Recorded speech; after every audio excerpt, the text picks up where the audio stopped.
So it's been a year that I've been wearing the Rolex bubbleback reference 5015.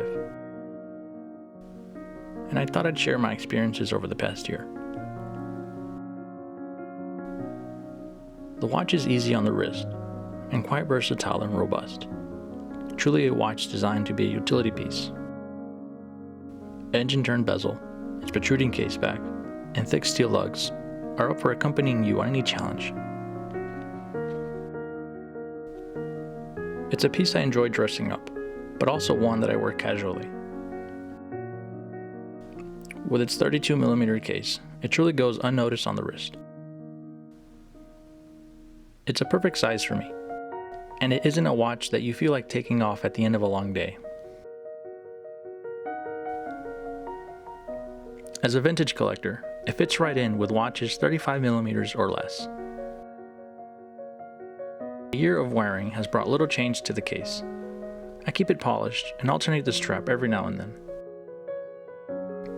The left side lug holes make this an easy task. The marked screw down crown winds the movement smoothly and holds securely to the case. It's unclear how the water resistance is held up, so I'm even careful when washing my hands, but overall aesthetically the watch has performed properly. The watch was purchased from Cool Vintage Watches out of Kansas City, Missouri. It's a vintage treasure shop that isn't just about watches. Inside you'll find a mix of vintage items including cameras, typewriters, pens, cufflinks, and records.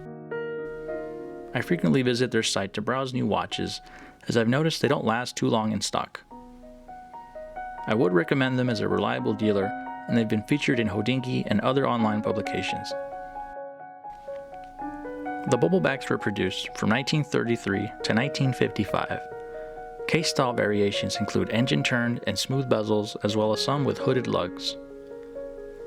I see why some collectors flock to these small rare treats, some of which are becoming harder to find. An interesting detail about this watch. On the case back you'll notice the watch first belonged to an optician named Richard. It was a mom and dad gift, marked June 1st, 1950. I've enjoyed wearing this watch, just as I'm sure Richard did.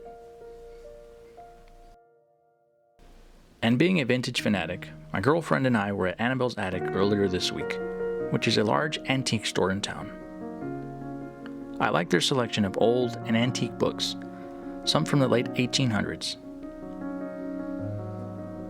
My girlfriend purchased for me the illustrated story of World War II by Reader's Digest, published in 1969. Even though it's information we've seen previously elsewhere, it never gets old for us World War II buffs to look at printed photographs and seeing stories through a different perspective. And I think some of us are fascinated by this topic because it's one that will never be completely grasped. So being a lover of all things vintage, you now have my thoughts on this vintage Rolex bubbleback. There are dozens of references still out there, still beating, still working. It's another piece of history that I'm proud to own. So I hope you guys have enjoyed this video. Subscribe if you haven't, and I'll catch you guys on the next one.